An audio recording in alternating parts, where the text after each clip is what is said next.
Tonight, new details are emerging about a violent attack on a California family visiting Portland. The suspect was arraigned in Multnomah County Court today, charged with assault, harassment, and bias crime. We're now hearing from one of the victims, who is a Japanese immigrant. Fox 12's Connor McCarthy is live outside the county detention center in downtown Portland. Connor? Well, Pete and Bonnie, 34-year-old Dylan Kesterson phoned in to his arraignment, so we didn't actually get to see him. Now, he did plead not guilty to all those charges that you just listed, but the one standing out is bias crime. I spoke to one of the victims, and like you said, who is of Japanese descent, and he says Kesterson punched him 50 times in the head after yelling racial slurs at him and his family. At this time, he enters a plea of not guilty. Calling into his arraignment Tuesday afternoon, the man accused of attacking a Japanese-American family visiting Portland pled not guilty. The father, Richiro Abe, addressed the court about the attack from his hometown in the San Francisco Bay Area.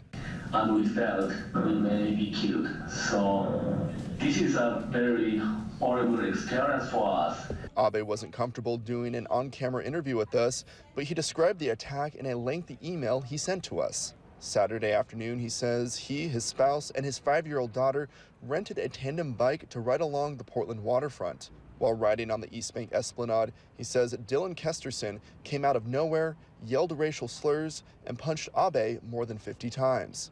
Kesterson then allegedly went after Abe's daughter. People nearby intervened and stopped Kesterson, who was eventually arrested by Portland police. Abe says for the rest of his vacation, his daughter was too scared to leave the hotel room. It's heartbreaking to hear about it happen to guests that we have from out of town. Duncan Huang is the interim community director of the Asian Pacific American Network of Oregon. This has been a disturbing trend that's been kind of accelerating over the last couple of years. He and other Asian American advocacy groups released a study in April about the hate and bias crimes towards the AAPI community.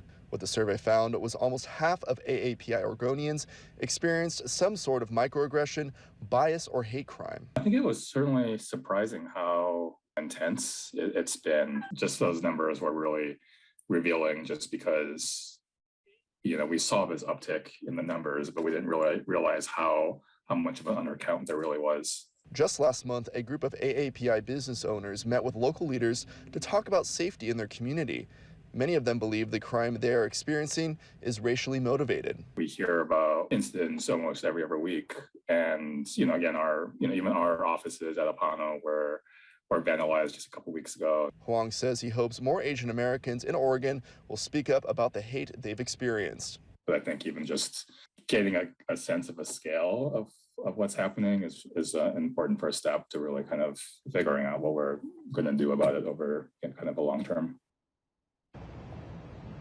Now, Abe says that he is grateful for all the help that he and his family got from Portland police, bystanders, and the company that rented his family those bikes. And I just actually got off the phone with that company, and they too send their condolences, and they are also disgusted about this alleged bias crime.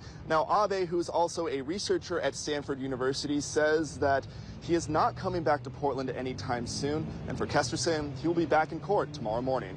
Live in downtown Portland, Connor McCarthy, Fox 12 Oregon.